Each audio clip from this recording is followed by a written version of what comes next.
चीन के 59 ऐप पर भारत ने बैन क्या लगाया, चीन के बाजार में हड़कंप मच गया। चीन के बिजनेसमैन से लेकर सरकार तक बुरी तरह बौखला गए हैं।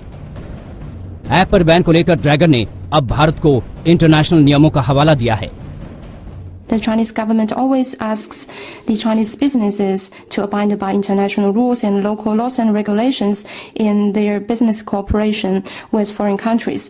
And the Indian government has a responsibility to uphold the legitimate and legal rights of the international investors, including the Chinese ones. चीन के लिए सबसे बड़ी टेंशन ये है कि अगर भारत अपने बाजार चीन के लिए बंद कर देता है तो उसका सबसे ज्यादा फायदा अमेरिका को होना है। यही वजह है कि मामले को चीन की मीडिया भी गंभीरता से ले रही है और लगातार भारत पर निशाना साध रही है। भारत में चीन के दूतावास की भी मामले में प्रतिक्रिया आई है, जिसने उपभोक्ताओं के हितों का हवाला दिया है। चीनी पक्ष गंभीरता से इस मुद्दे को लेकर चिंतित है और इस तरह की कार्रवाई का दृढ़ता से विरोध करता है। ये इंटरनेशनल व्यापार और ई कॉमर्स के खिलाफ है, ये उपभोक्ता के हितों के खिलाफ है। ये वही चीन है जिसने दुनिया भर की कंपनियों को अपने यहाँ बैन कर रखा है और आज जब खुद पर आई तो उपभोक्ताओं के हितों का हवाला दे रहा है। चीनी मोबाइल ऐप्स पर बैन का फैसला भारत के आईटी मंत्रालय ने आईटी एक्ट के सेक्शन 69A के तहत लिया। इन पर प्रतिबंध लगाने की सिफारिशें गृह मंत्रालय, Indian cyber crime coordination centre और सैन्य एजेंसियों तक ने की थी।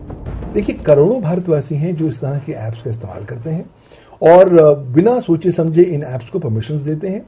ये ऐप्स अन्य इंटरनेशनल ऐप्स की तुलना में आपसे ज्यादा परमिशंस मांगती हैं, आपका ज्यादा डेटा एकत्रित करती हैं और ये डेटा आपके डिवाइसेस से चीन भेज देती हैं।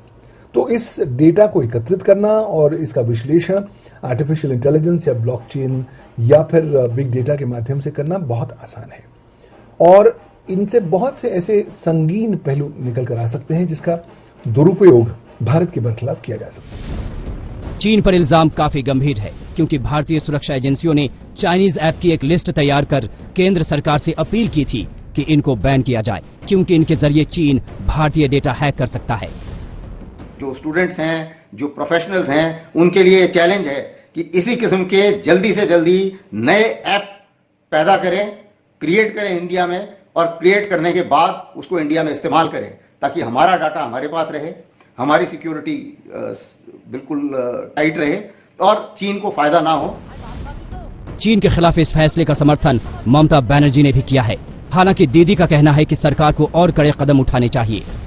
Something only some apps to ban some apps will not give you the result. We want to give China a befitting reply, but how do we do it? That they have to decide. अभी तो सिर्फ शुरुआत है।